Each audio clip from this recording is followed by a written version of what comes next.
confidence a moment ago. Fireworks, pyrotechnics, you name it. This crowd is ready as their guys get set to match up between the Jacksonville Jaguars and the Indianapolis Colts.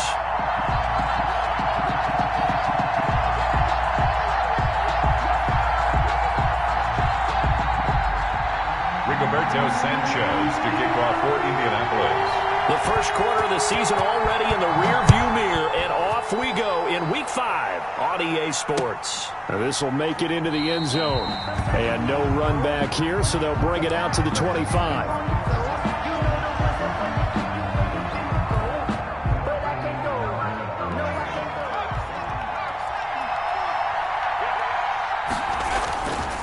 They go play action here on first down. Catch made by James O'Shaughnessy, the tight end. And he's upended after a gain of 2 out to the 27. That catch good for only a couple. They'll break the huddle, come up on 2nd and 8 at the 27-yard line. They'll run for the first time with Phillip Lindsay. And he takes us up to the 40-yard line before being corralled. Usually we see runs like this as the defense breaks down later in the game, but this guy is setting the tone early, running through all types of tackles and put the defense back on its heels.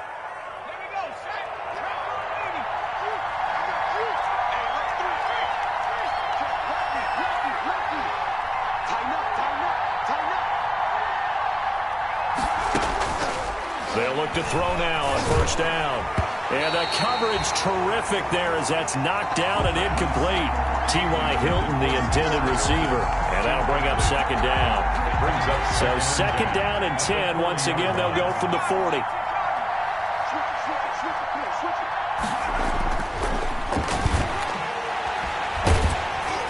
And boy, that one drops incomplete, but if he was hit a fraction sooner, it may have been a fumble. They'll put a check mark in the box where the defense coordinator was saying, how well can we stay with these receivers if we're in man coverage? Because he just did it on that one, forced the incompletion. That allowed him to get bolder with his pass rush, won't it? Absolutely, frees up your guys elsewhere.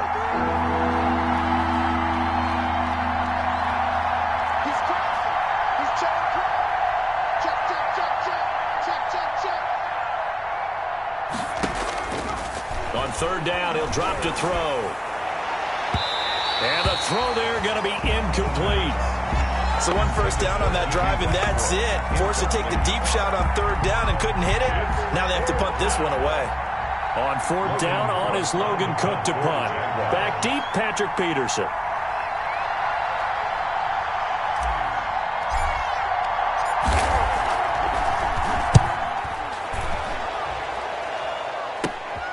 Now it's Peterson. Give him 11 yards that time on the return. And the Colts will go on offense here, 1st and 10.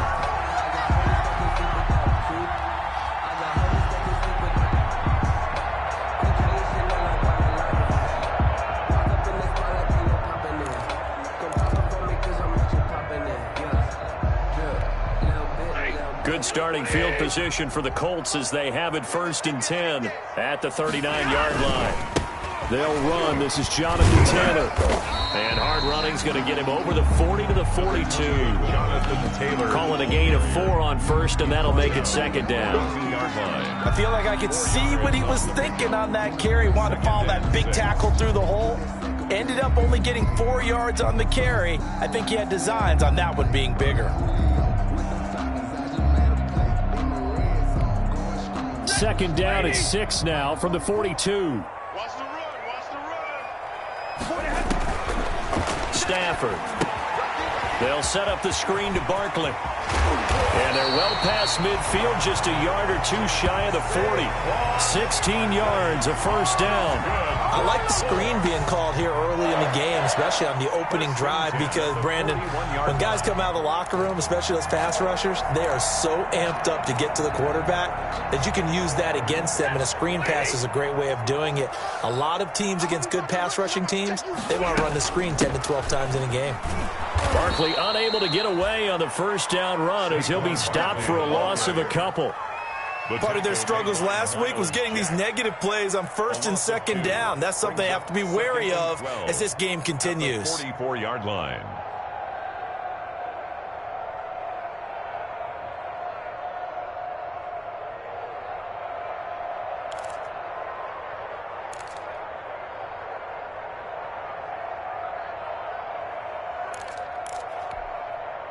2nd and 12.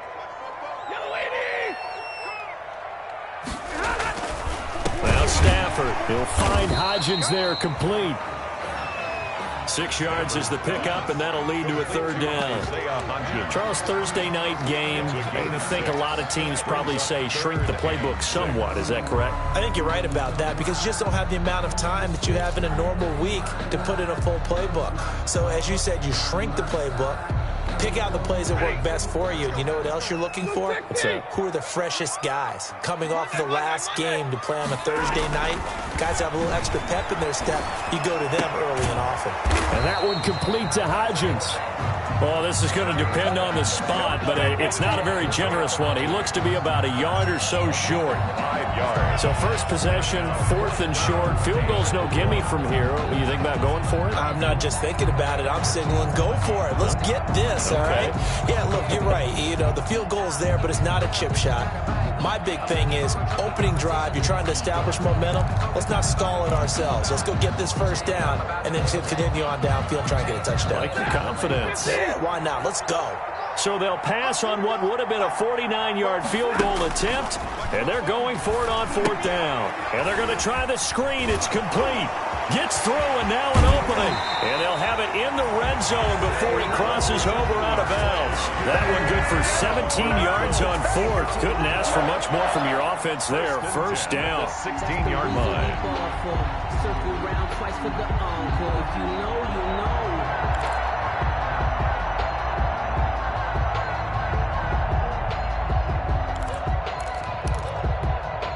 So the ball down to the 16 here for 1st and 10. They'll run the toss here with Taylor. And able to get him down, but he does reach the 5. 11 more on that one and another 1st down. He was well over 100 yards last week. He told us this week, a little ambitious, that he wants to hit that 200 mark. We'll see. Makes sense, though, doesn't it? Have we ever run into a running back that had a great game the week before that didn't think that's just going to naturally continue? Just make sure you feed me the football. And that's what they're all about. Continuity, rhythm, number of carries. Just keep giving it to him. 5 yards from the end zone, 1st and goal. They'll run here with Taylor. And this time the yards won't come so easy as they'll, in fact, tackle him behind the line.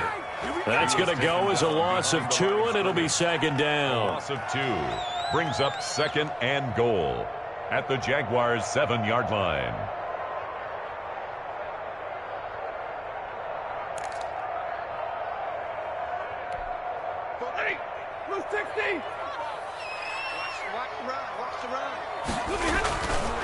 Here's Stafford.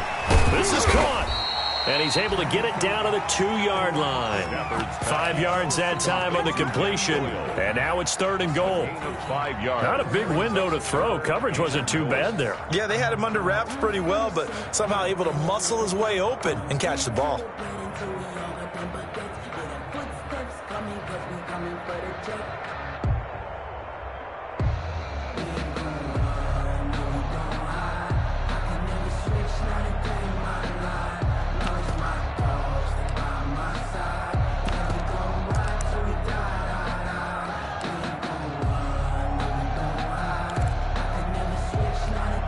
A big play forthcoming. Here's 3rd and goal. They'll look to run with Taylor. And he will fight his way into the end zone for a touchdown. Jonathan Taylor. His 9th touchdown of the season. And the Colts are going to take a first-quarter lead. And this is good to make it 7-0 Indy. Makes the score Colts 7, Jaguars 0. Sanchez now. He'll kick it away following the touchdown. This will make it into the end zone. And ultimately cannot get this out to the 25-yard line as he's dropped at the 23. The Jaguars take over 1st and 10 at their own 23-yard line. Jaguars come to the line to start their next drive. They punted last time they had it. What steps, Charles, do you think they have to take to make sure they don't do that again? Well, let's just go to the football 101, the trade expression 101. Win 1st down. Make 5, 6, 7 yards on first down and make it a 2nd and 3, 2nd and manageable. Keep accumulating first downs that way. Keep moving the football. You don't want to get behind the sticks because then the defense has the advantage. Following the pickup of 4, here's 2nd and 6.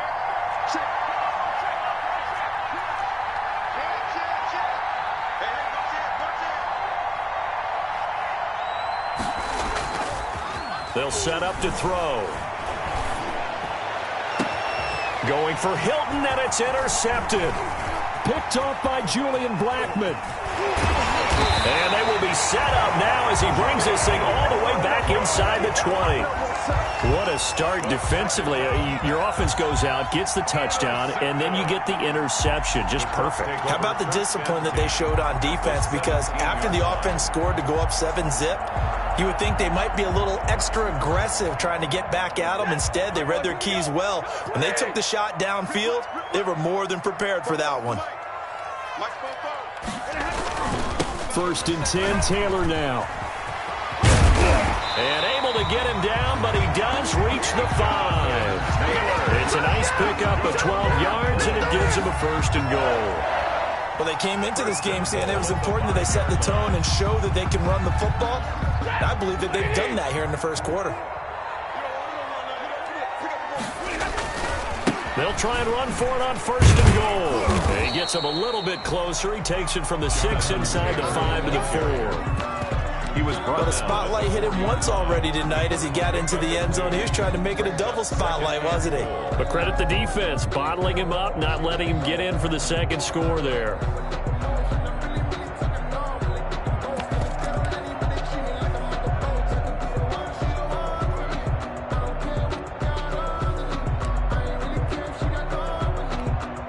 Second and goal from inside the 5. They give to Taylor out of the gun. And he's into the end zone. Touchdown, Indianapolis. Jonathan Taylor. His 10th touchdown of the season, 2nd of the game. And the Colts are able to grow their lead. And it's good, and they have jumped out here to a quick 14-0 first quarter lead. 14. Jaguars, nothing. Sanchez now. He'll kick it away following the touchdown. Fielded a couple yards into the end zone. And ultimately, he stopped right where he would have been if he had simply gone down to a knee at the 25. 25-yard line. Jaguars come to the line to start their next drive. And they're in an early hole. The first drive, they threw the interception. That led to a touchdown. So, decent-sized deficit early on. It is, but I think you hit the key words, early on. So they have to decide, do we even need to change game plan?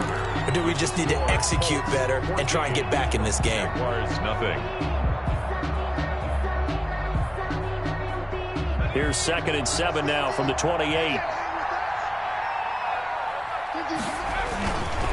They'll run here with Lindsey. And he'll fight forward maybe to the line of scrimmage, but that's all. No gain on the play, and it's going to bring up a 3rd down. No gain on the play. Some of these play calls, I think they're a little conservative, but you know me, because it's easy to sit up in this booth, right, and make all the calls and think I'm going to be correct. But I would like to see them open things up, because otherwise this defense is just going to gang up on the run and shut them down. Looking deep for Hilton. And that will be incomplete.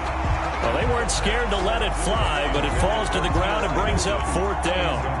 Well, earlier in the quarter when the defense was keen on the run, you said offensively they need to open things up, take some shots downfield. Didn't work there, but they did it. Yeah, I'm not going to change my tune now. I still think it's the right play because when you take those shots downfield, you open the eyes of the defense to what you could do to them, and that may open some things up for you offensively.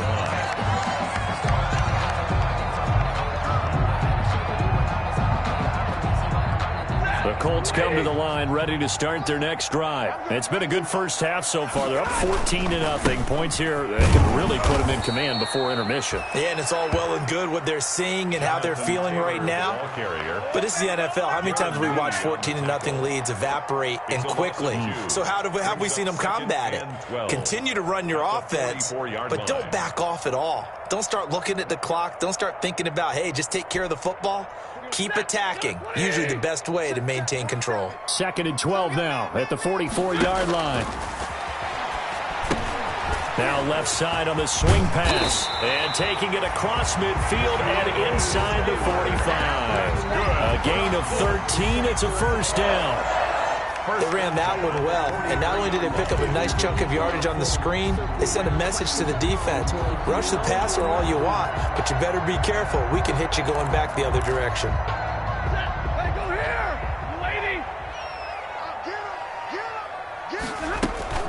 On first down, Taylor. And he is met at the line of scrimmage, and he goes down right there. Officially no gain on the play, and it's 2nd down. No gain on the play. As usual, the hallmark of a good run defense, linebackers making plays near the line of scrimmage. Absolutely nowhere to run there. Officially nothing on that last run. They'll try again, 2nd and 10.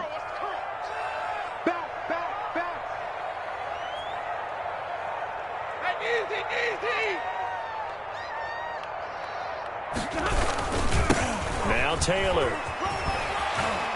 And to the 36-yard line, taken down there after getting 8 yards.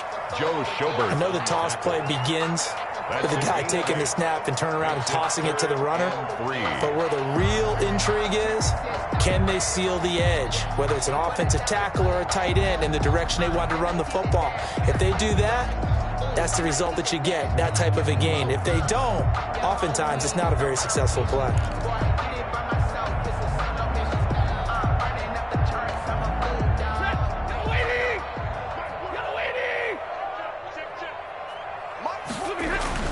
Stafford on 3rd down. Jacksonville's pass defense holds serve. 4th down.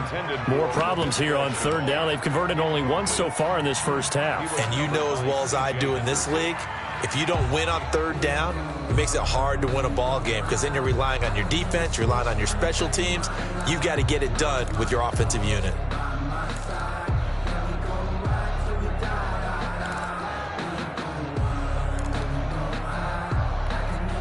So the kick from here on a field goal would have been right at 53 yards, but instead, offense out there. They're going for it.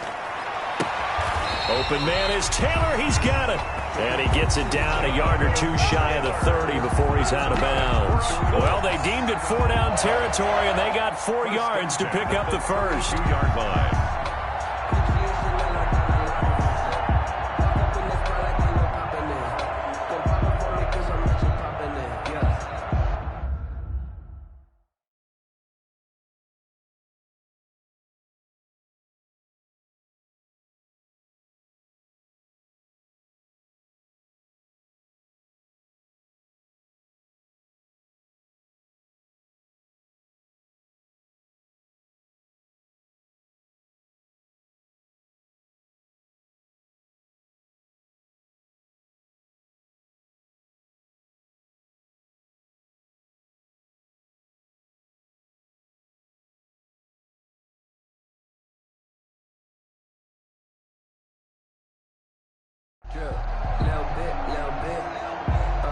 Let me feel myself a little bit. You ain't talking big. Get out my way a little bit. The 4th down run successful. Now they look to pay it off on 1st down. Taylor. And brought down, but not before they're inside the 25. That's good for an Indianapolis 1st down on a gain of 10.